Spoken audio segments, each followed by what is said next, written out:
Terus alasan dia kenapa mencuri mayat-mayat ini, dia itu mengatakan sebenarnya dia ini masih terobsesi sama ibunya. Tapi terobsesi bukan terobsesi dalam hal lain ya. Bahkan polisi ini sempat mengira jika dia ini pernah melakukan hubungan yang aneh-aneh sama ibunya. Assalamualaikum warahmatullahi wabarakatuh. Terima kasih udah ngeklik video ini. Aku Nurul Pujiati dan selamat datang kembali di channelku.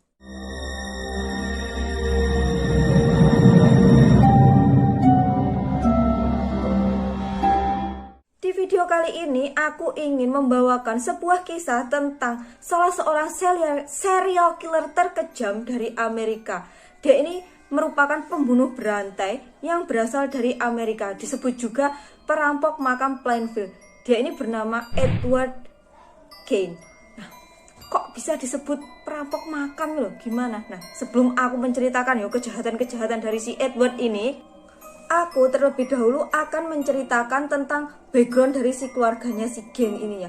Jadi Kane ini bernama lengkap Edward Theodore Kane yang lahir pada tanggal 27 Agustus 1906 di La Crosse County, Wisconsin. Nah, ayahnya ini bernama George Philip Kane dan ibunya bernama Augusta Wilhelmine. Sedangkan Kane ini mempunyai seorang kakak laki-laki yang bernama Henry George Kane. Nah, seperti umumnya pada serial killer lainnya gitu ya, pasti mereka ini berasal dari keluarga yang sedikit berantakan gitu kan. Nah, sama Kane ini tapi ya gak sampai berantakan gimana-gimana. Cuma ibunya si Augusta ini ya sedikit membenci ayahnya gitu. Karena apa? Karena si George ini itu seorang pecandu alkohol. Nah, dia ini suka sering gonta-ganti pekerjaan gitu loh. Misalnya dapat pekerjaan satu, nanti pindah lagi pekerjaan lainnya. Nah, kayak gitu. Sehingga ibunya ini marah lah sama ayahnya ini.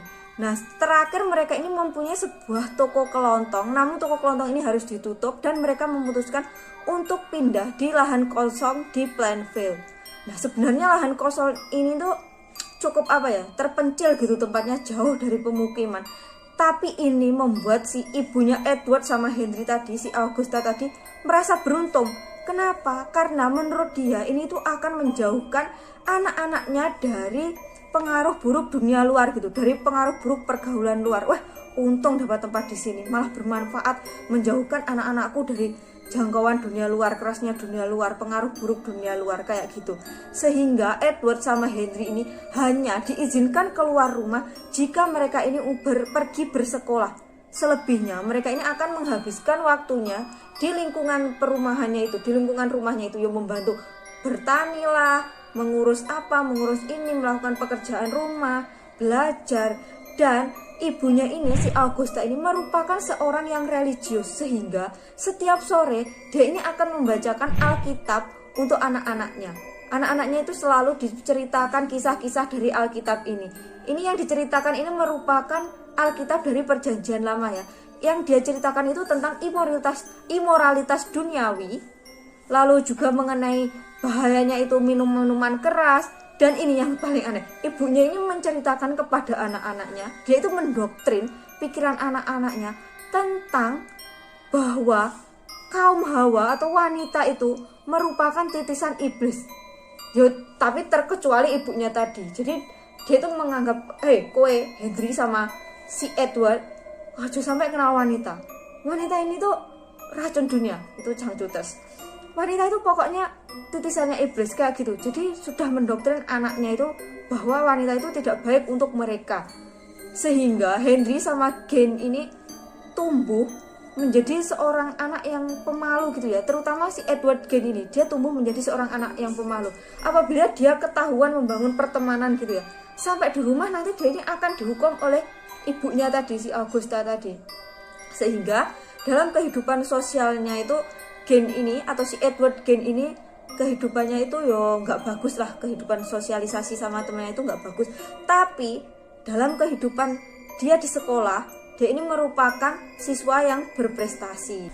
Kemudian selang beberapa tahun, pada tahun 1940, ayahnya mereka si George tadi meninggal dunia akibat gagal jantung yang diakibatkan karena kebanyakan mengkonsumsi alkohol. Nah, Kemudian hal ini memaksa si Gen dan Henry tadi untuk bekerja, mencari pekerjaan sampingan. Di samping mereka mengurus lahannya yang ada di sekitar rumahnya mereka itu ya, mereka mencari pekerjaan sampingan di luar.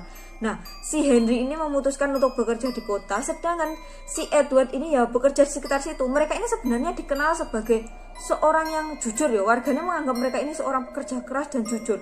Namun si Edward tadi kan seorang yang pemalu ya, jadi dia itu sedikit kesulitan jika berinteraksi dengan orang-orang seumurannya atau orang-orang yang di atasnya. Dia ini lebih nyaman berinteraksi dengan misalnya anak kecil kayak gitu, sehingga dia ini mendapatkan pekerjaan seperti mengasuh anak kecil. Sedangkan si kakaknya tadi Henry yang bekerja di kota itu, ternyata di sana itu dia itu bertemu atau berkenalan dengan seorang wanita. Wanita ini adalah seorang janda anak dua, dan Henry memutuskan untuk berpacaran dengan wanita tersebut. Nah, tapi ini yang jadi dilema bagi Henry. Dia itu dilema, kan dia tahu yo kalau ibu sama adiknya ini gak suka sama wanita. Jadi dia itu pikir, wah ini nanti nek tak kenalkan sama ibuku, wes mesti jadi masalah. Jadi dia itu terus berpikir, gimana caranya aku ini bisa mengenalkan ini. Kalau tak kenalkan ya pasti ditolak mentah-mentah. Tapi yo gimana pun akhirnya Henry ini tetap mengenalkan pacarnya tadi, si wanita tadi, terhadap ibu dan adiknya. Dan benar dugaannya, ibunya ini menentang keras, menolak keras hubungannya Henry dengan pacarnya tersebut. Tapi yus kepalang tahu Henry sudah cinta sama si wanitanya, dia memutuskan untuk pergi tinggal bersama wanita tersebut dan meninggalkan adik dan ibunya di rumahnya di Plainville tadi. Sehingga ibu dan adiknya mulai saat itu hidup berdua saja. Setelah kepergiannya Henry tadi, beberapa tahun kemudian, ternyata si Edward ini menelpon si Henry. Tepatnya pada tahun 1944, Edward ini menelpon Henry. Dia ini meminta bantuan kepada kakaknya untuk menyelesaikan pekerjaannya membakar rawa-rawa. Mas, kesini loh. Ini aku mau membakar rawa-rawa. Gak bisa nih aku sendiri, gak mampu. Jadi aku tuh butuh bantuanmu. Nah, akhirnya Henry ini datang membantu si Edward tadi membakar rawa-rawa. Tapi ya namanya ini manusia hanya bisa berencana dan Tuhan yang menentukan ya. Rawa-rawa tadi, api yang digunakan untuk membakar rawa-rawa tadi itu membesar di luar kendali mereka. Dan ini mengharuskan si Edward ini menelpon ke pemadam kebakaran, mengatakan jika dia itu tidak bisa mengendalikan apinya tadi. Pemadam kebakaran ini akhirnya datang memadamkan api. Setelah api ini berhasil dipadamkan, apinya hilang. Lah, si kakaknya Henry tadi itu ternyata juga ikut menghilang. Gak cuma apinya saja yang hilang, tapi kakaknya tadi juga ikut menghilang. Edward dengan paniknya dia berkata ke petugas, "Pak, ini kakakku kok gak ada, masku ini gak ada loh. Dia di mana?" Hingga akhirnya dicarilah besar-besaran, dilakukan pencarian, melibatkan polisi, warga sekitar, harus disenteri di sembarang tempat di sekitar rawa-rawa situ. Dilakukan pencarian di mana Henry ini berada. Hingga akhirnya Henry ini ditemukan, ya masih di dekat hutan gitu, sekitaran rawa-rawa situ, dalam keadaan telungkup, tengkurap, murep, kok tahu tuh murep itu, dan sudah meregang nyawa, sudah tidak bernyawa. Nah, polisi kemudian melakukan pemeriksaan. Apa ini penyebabnya kematiannya si Henry ini apa toh? Ternyata polisi menyimpulkan bahwa kematian si Henry ini disebabkan akibat dari gagal jantung. Seperti tadi ya, kematian ayahnya tadi juga gagal jantung. Namun beberapa orang itu yang ada di situ itu bersaksi bahwa sebenarnya di kepalanya Henry ini, di kepala bagian belakangnya ada bekas pukulan atau bekas memar pukulan gitu. Sehingga kemungkinan mereka mengasumsikan bahwa Henry ini sebenarnya tidak kok gagal jantung, namun dibunuh. Dan ini mengarah kepada si Edward tadi. Tapi yo anehnya polisi ini, dia ini tidak mau disalahkan. Dia ini tidak mau disalahkan kalau hasil penyelidikannya itu salah. Jadi polisi tetap melakukan kesimpulan, memberikan kesimpulan bahwa si Henry ini meninggal akibat dari gagal jantung tersebut. Nah, otomatis meninggalnya Henry ini digunakan ibunya tadi, si Augusta tadi, untuk mendoktrin anaknya, si Edward tadi. Ini loh akibatnya, kalau kamu itu berani sama ibu, kalau kamu itu berani berkenalan sama wanita, kamu ini akan mendapatkan nasib sial seperti kakakmu ini. Nah, lalulah doktrin itu tetap menjadi doktrin di kepalanya si Edward tadi. Setelah kematiannya si Henry ini, kondisi kesehatan ibunya pun menurun. Dia ini sempat mengalami stroke dan juga lumpuh. Ibunya pokoknya lumpuh stroke itu kemudian dirawat sama si Edward ini pokoknya yang merawat ibunya, terus mendampingi ibunya kemanapun, dan ibunya ini juga sempat sembuh. Namun dia kumat lagi, apa sih bahasanya, kambuh lagi gitu ya penyakitnya, dan akhirnya dia ini meninggal pada tanggal 29 Desember 1945. Nah, kematian ibunya ini menjadikan patah hati terbesarnya si Edward ini. Bahkan dalam buku yang ditulis oleh Harold Skater itu mengungkapkan jika Ed telah kehilangan teman satu-satunya dan satu cinta sejati, dan dia sekarang benar-benar sendirian di dunia. Jadi Edward ini benar-benar kehilangan cinta sejati dalam hidupnya, teman satu-satunya. Dia itu sudah nggak punya siapa-siapa lagi, saudara juga nggak kenal, karena kan yang tadi selama seumur hidupnya dia itu hanya mengenal keluarganya yang 4 tadi, kemudian yang 3 sudah meninggal. Jadi sekarang memang dia benar-benar sendiri. Nah, setelah kematian ibunya pun sebenarnya Edward ini tetap menjalani aktivitasnya seperti biasa ya. Dia juga tetap merawat atau mengerjakan ladangnya yang ada di situ. Dia juga tetap melakukan pekerjaannya sampingannya dia. Dia juga tetap mengurus rumahnya. Bahkan dia ini merapikan kamarnya ibunya ini. Kamar ibunya ini dirapikan serapi mungkin, sama seperti ibunya ketika masih hidup. Pokoknya bahkan tempat-tempat di mana biasanya ibunya itu dan dia menghabiskan waktu itu tuh dia rapikan sangat-sangat rapi.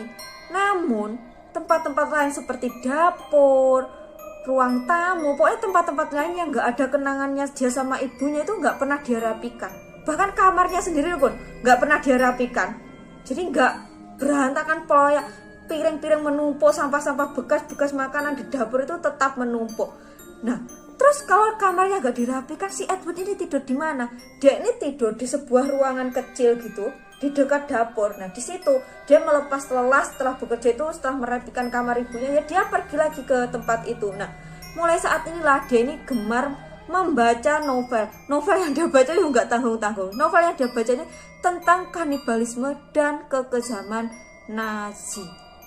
Nah, baru nih sekarang aku akan menceritakan apa saja sih kejahatannya dari si Edward tadi. Kan kalau dilihat-lihat nggak ada dari tadi hal yang janggal dari si Edward ini kan, selain dia membenci wanita dan kematian kakaknya tadi.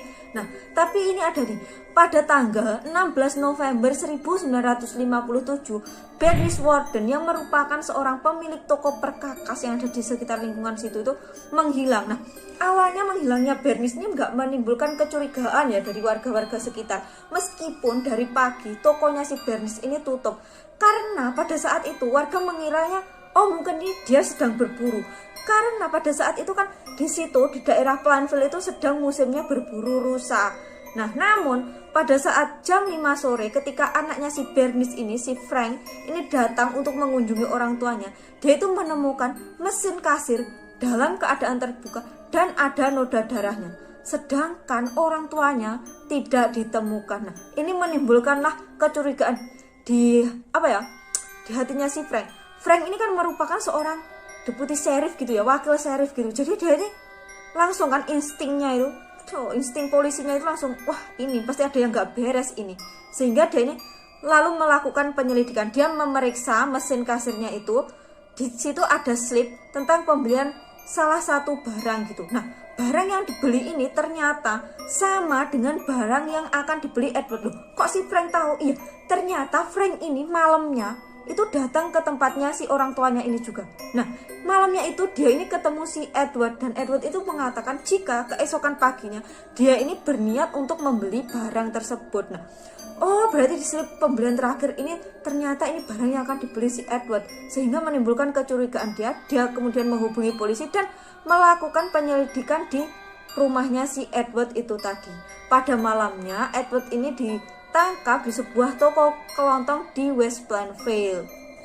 Nah, ada lagi, kalian tahu korset yang biasa dipakai cewek itu terbuat dari tulangnya manusia loh, tulang tubuh dari wanita gitu. Kemudian legging, tahu kan yang cewek-cewek legging yang buat celana ketat yang biasanya dibuat daleman rok itu loh. Legging itu juga terbuat dari kulit kaki wanita. Kemudian ada 4 hidung, 9 vulva dalam kotak sepatu, kepala Bernice dalam karung goni, ada juga masker wajah Mary Hogan, dan juga masker dari kulit kepala wanita, penutup lampu dari kulit wajah, ikat pinggang dari puting wanita itu, kemudian jantungnya si Bernice Worden tadi, jantungnya si ibu yang tadi menghilang, kok ibu loh, yang pokoknya menghilang tadi, orang yang menghilang tadi. Kemudian kalian tahu ada penarik gorden yang terbuat dari bibir, ini loh, bibir lambe-lambe itu dibuat penarik gorden gitu. Stres tenan wong ini. Setelah penemuan barang-barang yang gak lazim di rumahnya si Gen tadi akhirnya polisi ini melakukan pemeriksaan dan interogasi kepada si Gen tadi. Si Edward Gen ini mengaku jika dari tahun 1947 sampai 1952 dia ini telah melakukan sebanyak 40 kali mengunjungi pemakaman lokal. Gak cuma satu pemakaman ya, 3 pemakaman lokal yang ada di Plainfield ini. Nah ternyata barang-barangnya tadi, barang-barang yang gak lazim di rumahnya tadi itu bukan dari seorang yang masih hidup gitu, dibunuh gitu, enggak. Ternyata dia ini mencuri mayat yang baru dikubur, diambil, kemudian dibawa pulang dan dijadikan pernak-pernik hiasan rumah tadi. Nah terus awalnya polisi ini juga gak percaya loh. Mana mungkin kamu sama siapa melakukannya? Nah Gen ini, Edward ini bersumpah jika dia ini melakukannya sendiri. Wes pak, kamu cari nen, ada apa enggak temanku untuk melakukan kejahatan ini, dan emang enggak ada. Nah untuk menguji pengakuan si Edward Gen ini ya, polisi itu melakukan pengujian. Dia disuruh misalnya, oh kalau kamu mencuri makam ini, di sini masih ada apa-apanya, petinya gimana. Nah ternyata si Edward ini juga bisa loh menyebutkan, tuh kayak gini pak, ciri-cirinya ini kayak gini, ini masih ada, misalnya si A ini masih ada ketinggalan cincinnya, si B ini masih petinya kayak gitu. Dia itu bisa menyebutkan, dan itu setelah diperiksa emang benar mayatnya, keadaan kuburannya itu emang kayak gitu. Terus alasan dia kenapa mencuri mayat ini, dia itu mengatakan sebenarnya dia ini masih terobsesi sama ibunya. Tapi terobsesi bukan terobsesi dalam hal lain ya, bahkan polisi ini sempat mengira jika dia ini pernah melakukan hubungan yang aneh-aneh sama ibunya. Tapi si Edward ini bersumpah jika saya itu tidak pernah melakukan hal-hal apa saja dengan ibu saya loh pak. Yus murni pokoknya aku cinta di ibu, kayak anak cinta di ibu gitu. Tapi dia ini masih tetap menginginkan kan adanya ibunya itu, sehingga dia mencuri wanita-wanita itu, kulitnya itu dia jadikan baju-baju agar dia itu bisa merasakan tetap sentuhan ibunya kayak gitu. Oh ya, Edward ini mengaku ya dia melakukan pencurian mayat itu pada saat linglung gitu loh. Gini loh, dia waktu mau mencuri mayat itu dia keadaannya itu linglung. Setelah menggali dan dia keluar dari pemakaman, dia itu baru tersadar, oh aku tadi mencuri mayat toh. Tapi wis kepalang tanggung mayatnya dibawa pulang gitu aja. Jadi katanya seperti itu.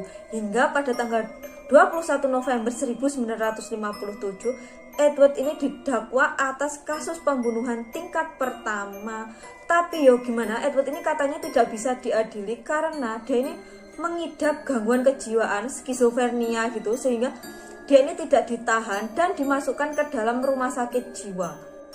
Setelah dia dimasukkan ke rumah sakit jiwa bagi para kriminal di Central State Hospital for the Criminally Insane tadi, pada tahun 1968, Gen ini dinyatakan mampu untuk bernegosiasi dengan pengacara dan mampu menghadapi persidangan.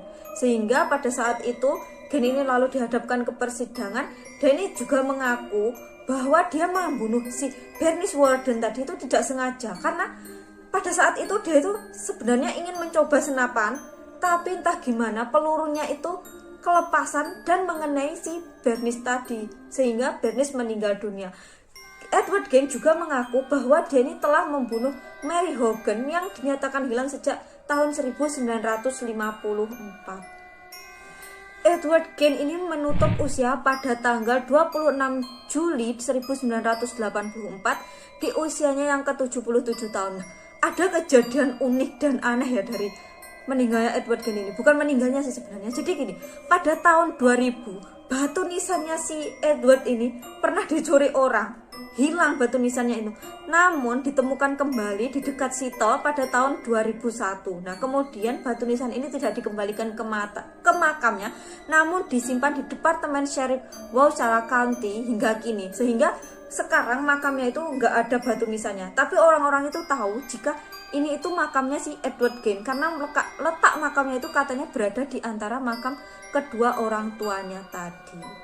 Demikian tadi cerita mengenai seorang serial killer bernama Edward Gein yang menjadikan korbannya itu sebagai souvenir di rumahnya.